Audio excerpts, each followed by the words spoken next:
So today is my 3-year wedding anniversary, and I can without a doubt say that this has been hands down the most depressing, miserable, horrible 3 years of my life. I have literally never been so depressed. I've never hated another person more than I hate the person that I married. While I run my off and I do everything for everybody in my life, like me, my kids, him, he goes to work and works enough. That's it. He works. Yeah, his job's hard. Yeah, his hours suck, but he works. That is all he does. I am 30 years old and I'm literally begging for the bare minimum every single day. I am a married single mom. That's what I am. Yeah, I don't work, but the amount of weight I carry, I am leaving. But people can't just walk out and leave one day when you have kids and 12 years of life wrapped up together. You got to have a plan. You can't just walk away with nothing. You have to have a plan. I'm just going to make a little update video because people have been asking. Ignore my stuffy voice. I have like some kind of cold going on, like a head cold. But my husband left the night that I posted that original video. Has been gone. I think he was here like during the day once or twice while I wasn't here. I mean, who's going to bring the money in? You sound stupid, to be honest with you. This is the type of stuff that men be running from right here. The man is the only one working. He's the sole breadwinner in the house. You're not working. You just admitted that. It'd be one thing if both of y'all are working, then maybe people can be like, well, she's working too, and she's coming home and she's taking care of the kids, and then she's going to run your errands. That'll be a lot for anybody. But the fact of the matter is, this is what traditional relationships looked like. The man would go do all of the breadwinning, all of the working, and he would be working long hours. My grandfather worked on the railroad, got off, and then had to go deliver papers, or he had a mail route, actually. So he was working 2 jobs while my grandmother stayed at the house, all of the cooking, cleaning, making clothes sometimes, until they got a little bit more money and she started buying clothes and stuff like that. But that's what she used to do. That's what she did. And that's how the partnership worked. I don't know what you're expecting. Too many times these modern women think, okay, I know he's working, but there's got to be some way. This is my problem. You know where this comes from? When modern women say, or they hear advice like, if he's not solving your problems, then what do you need him for? Well, the problem is I don't have any money. Okay, he's solving that. Now the problem is this work that I'm doing, I feel like it's too hard. I feel like this work is too hard. So he's got to solve that problem as well. No, stupid. You need to solve that problem. You need to figure out how to be more efficient. And it would behoove you to figure out how to get off the internet and start figuring out, hey, is there a Reddit or a forum where, hey, I'm a stay-at-home mom. I have this, and this, and I don't know how to organize it. Any tips on how to help me run the home better? And then let the advice run in or come in. Let it flood in. But you guys don't want that. Instead, once again, you want to get on the internet and complain. And not only, it'd be one thing if you were complaining, but you got on the internet trashing him. And then, of course, like I always say, you don't have to worry about doing a background check on a modern woman. She's going to tell you exactly what she's up to. And you did it again. You did it again. Hey, I hate my husband. Update, he left. Exactly.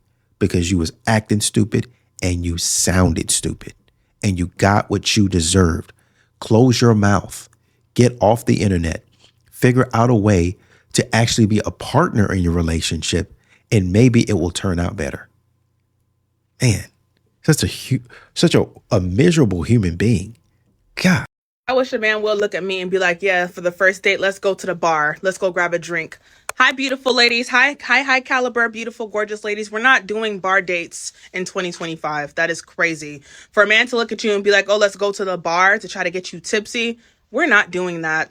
I'd rather take a coffee date than sit there and accept a bar or go to the bar for a drink. Thank you.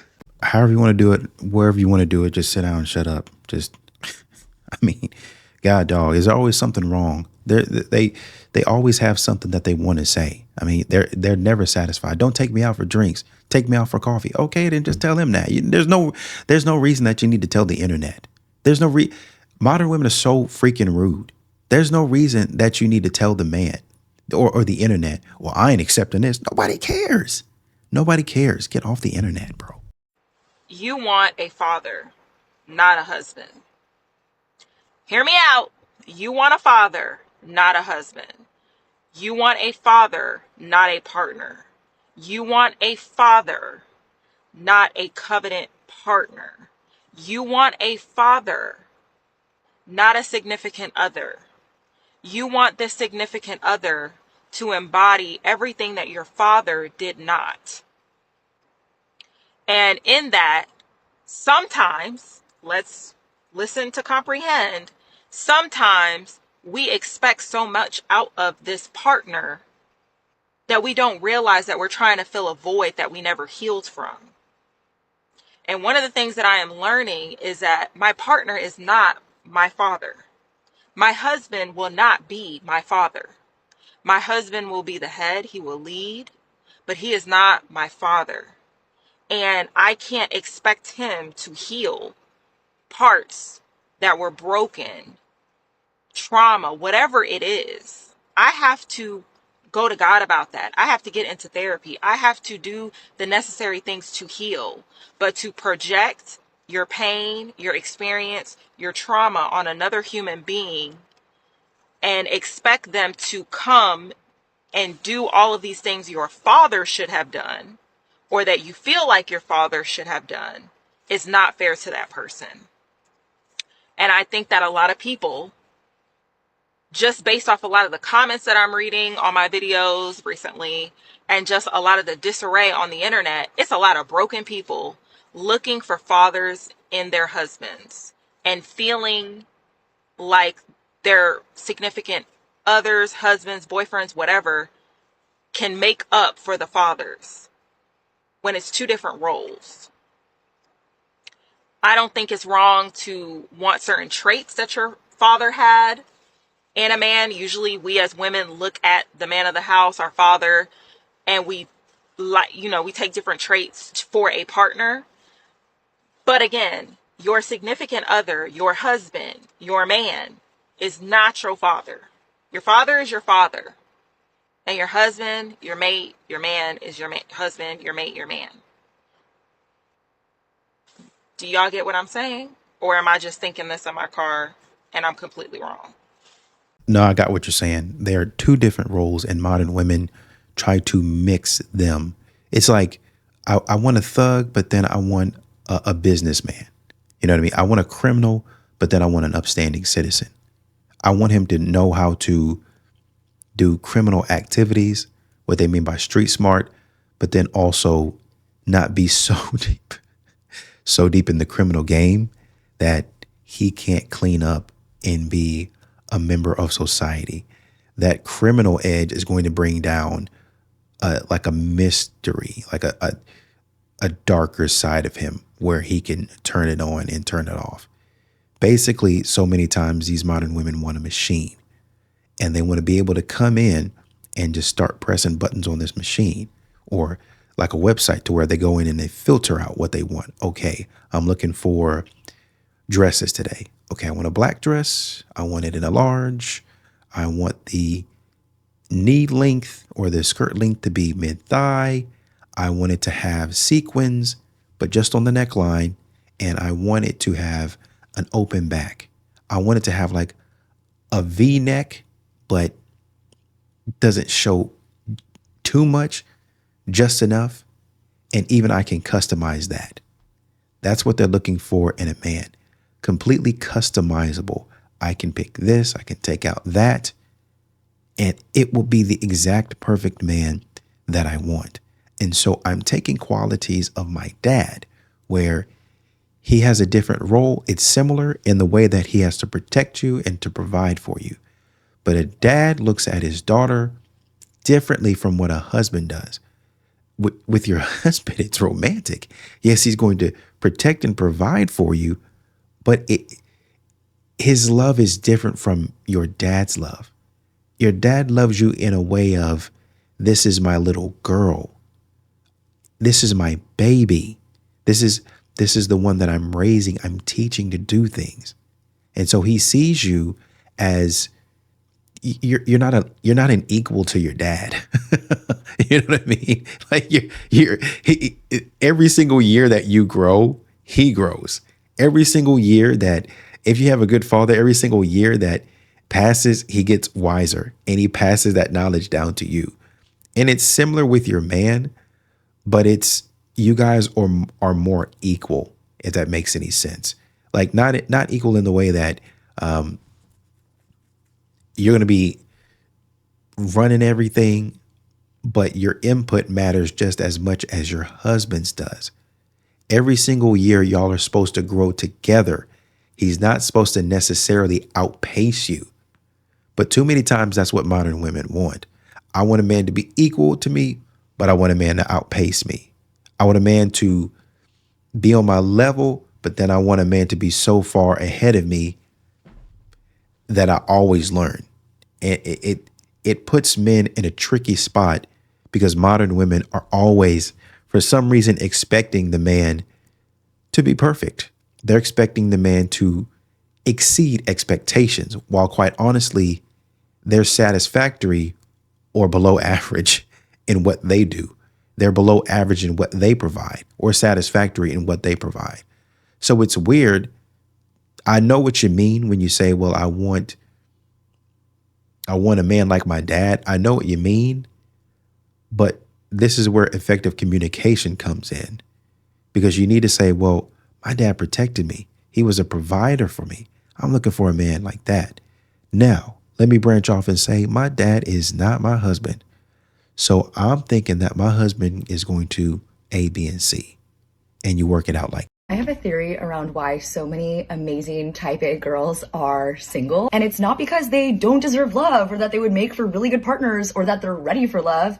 It's that they approach dating like any other goal they've had in their life or career. Let me explain. I'm going to call this theory type A dating. Basically, a type A girl goes on a date and treats that date like a goal that needs to be accomplished. Type A girls really like to be liked. Type A girls know how to make the date go well. Type A girls know how to say the right thing, do the right thing, dress the part. Through all of this, they're so focused on making the date go well and showing up and being the best date possible, just like they are in every other part of their life and career, that they forget that the point of the date is to figure out if you even like the person you're going on a date with. Type A dating is going into the date like it's a job interview. You crush the job interview, but at the end of the day, do you want the job? Like, do you want the person that you went on a date with? Like I said, modern women can look the part, they can present well, but when it gets down to it, they don't really focus on what actual important things that they need to be focusing on. And this is what she's explaining. Nothing has changed in terms of biology with men and women. I was telling my husband on the way here that all the successfully married couples, the guy was like, I want her.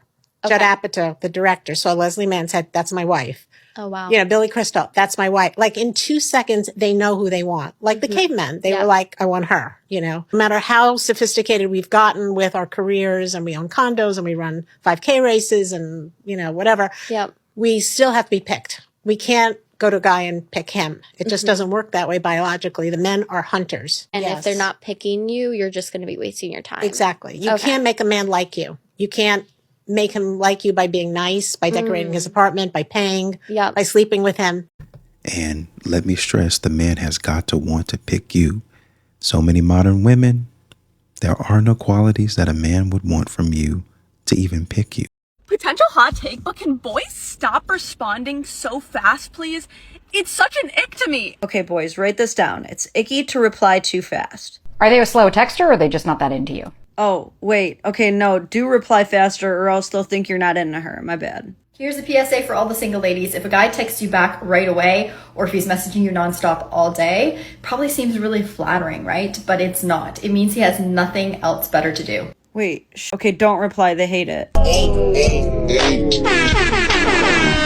Okay, wait. Do reply as fast as you can. Girl brain is if you text him and he texts you back right away, ick. Maybe don't respond that fast? I don't know anymore. It appears your life is in danger no matter what. I'm so sorry. Exactly. These modern women are trash communicators. And the sooner they realize that, the better off everybody will be. A man will know and understand your patterns of communication. Just say, this is how I communicate. But even that is a struggle, because then a man, once again, is going to have to sit back and observe how your actual communication style is. Well, I don't want this. I don't want to go here. I don't want to be around this. But then you catch them doing the very same thing that they said they didn't want to do, hear, or even see. I thought you said you didn't want that. Yeah, well, I had to change your heart because I don't want to hear the rest. You told me this is not something that you were interested in. And here you are, seemingly interested in it. So this, I don't want him to text me back too fast. That seems desperate. Wait a minute. You're not texting me back fast enough. When should I text you? Oh, just shut up. I don't want to hear it. I don't want to hear this. We'll maybe give it 3 days. We'll give it at least 30 seconds. If I'm having how dumb does that sound? How dumb does that sound? If I'm sitting in a restaurant with somebody that I'm interested in, and I'm sitting up here telling them, don't respond to me. Wait 10 seconds to respond to me. If a person has a thought on something, you keep on telling men to read the vibes, learn the vibes. Maybe you need to do the same. If you've got somebody in a conversation, you guys are having a conversation, and the conversation stalls or it fizzles out, then that's the end of the conversation. We'll pick it up next time. But if y'all are having a good conversation, or they think that you're having a good conversation, then why are we pausing for 2 minutes to talk? That would be so freaking weird. If you and the client are sitting at the table, you're talking, you're discussing business, are you going to say to the client, wait, no. Wait, just hold on. You don't want to seem too desperate. You don't want to seem like you really want this. You don't want to seem like you really want to be in business with me. You want to hold your cards to your vest, close to your chest. And we want to make sure that nobody is overzealous. No. Hey, this sounds like a good deal. Let's check it out. Let's see if it works for the both of us. All right, great. Conversation's over. But if we're talking about so many different things, it leads us into different avenues to where maybe we can have a business, not in just in this one place, but a business in other places. Does that make sense? Like if we're vibing and we're having a conversation, then maybe, just maybe, we can have a conversation and dip off into other areas that interest us. And when we dip off into other conversations in other areas, then we find more commonalities and we grow closer together. Are you dumb? I don't know, baby. I'm not really, I don't know. Maybe next year. Next year. You should get a boyfriend because you're so boring. I don't need a boyfriend to be fun. What do you think? Okay. Well, I'm taking my time. It's not at the top of mommy's priority list, you know? Mom, do you have clocks everywhere? You check the time and you can see how much time has passed. And you know how much time has passed until you have got a boyfriend. Are you talking about my biological clock like Kimmer was talking about? Or are you just saying like... Yes. Yes, my biological clock is ticking. But I promise you that has nothing... Woo! Thank goodness we are at the complex because you have to get out of my car. That boy sitting back there like, what I do, I just told the truth. And the truth hurts these modern women. Out of the mouth of babes, a proverb says, out of the mouth of babes, it's going to be the truth. And the truth is going to hurt. It's going to cut. It's going to divide, is what it says. It's going to ruffle some feathers. It's going to hurt some feelings. And this is what you're experiencing right now. Have a good day. Did you all hear him when he said that men don't complain about how badly they are being treated, but women, we are like an exposed nerve. So toxic, so mean, so controlling. You all have heard it when a man is just being a man, when a man is just being straightforward, when a man is just getting to the point. So what does that mean, ladies? If you have a man and he opens his mouth to say, you know what, I didn't like that, it took him a long time to even get to that point. So if you have a man who is telling you, I didn't like that, you would be very wise to listen to him the first time, because the fact that you're hearing it for the first time, he suffered through it for a long time and contemplated even saying anything for a longer time. Why? Ask me how. Because he don't want to hurt your feelings. He's trying to figure out how to tell you something without hurting your feelings. Each and every time. And there's going to be men that say this exact same thing. I've been trying to tell my wife. I've been trying to tell my girl. Sometimes, unfortunately, and it's heartbreaking, men be trying to tell their mom something and their mom don't be listening. Oh, you just like your daddy. How? I'm trying to tell you what's going on. I'm trying to communicate with you, but it's always about your feelings. You always get wrapped up in your feelings, and I can't tell you what you need to know because you always want to get mad. You always want to make it about you. So when I come to you trying to communicate, oh, well, that's always because you try to take a shot. That's always because you try to take a dig at me. That's not true. The truth ain't no dig. Well, it's going to be a dig to your ego. It's going to be a dig to your confidence. But you're a grown woman. You're a strong, independent woman. You can handle it, I think. And so when a man comes to you, because he's going to his boys. Hey, bro. Hey, let's see if we can get together on this. Let's see if we can work it out. Bada bing, bada boom, it's done. And if it's not, hey, I'm moving in a different direction. I don't really hang out with my boy like that. Oh, what happened with you? I just don't get down like that. I don't do business like that. I'm going to say it. I'm going to move on. And if something gets pressed, then there's other things that need to take place that got to take place. Just saying. That's how men usually do it. But when he gets around a woman, it's a little bit different because you're the weaker vessel. So men be trying to help you out. You be trying to spare your feelings. As much as you be saying that men don't care, they'll just say anything. Yeah. But then once a man, he really tries to learn and he really tries to study his lady. And once he learns, he tries to pull back on a lot of stuff. And so when he comes to you and says, hey, I think we need to really talk about this. Like she said, he's really been thinking about it. So it would behoove you to try to listen to what he's got to say, not listen to respond, but listen to comprehend and maybe see if things can work out.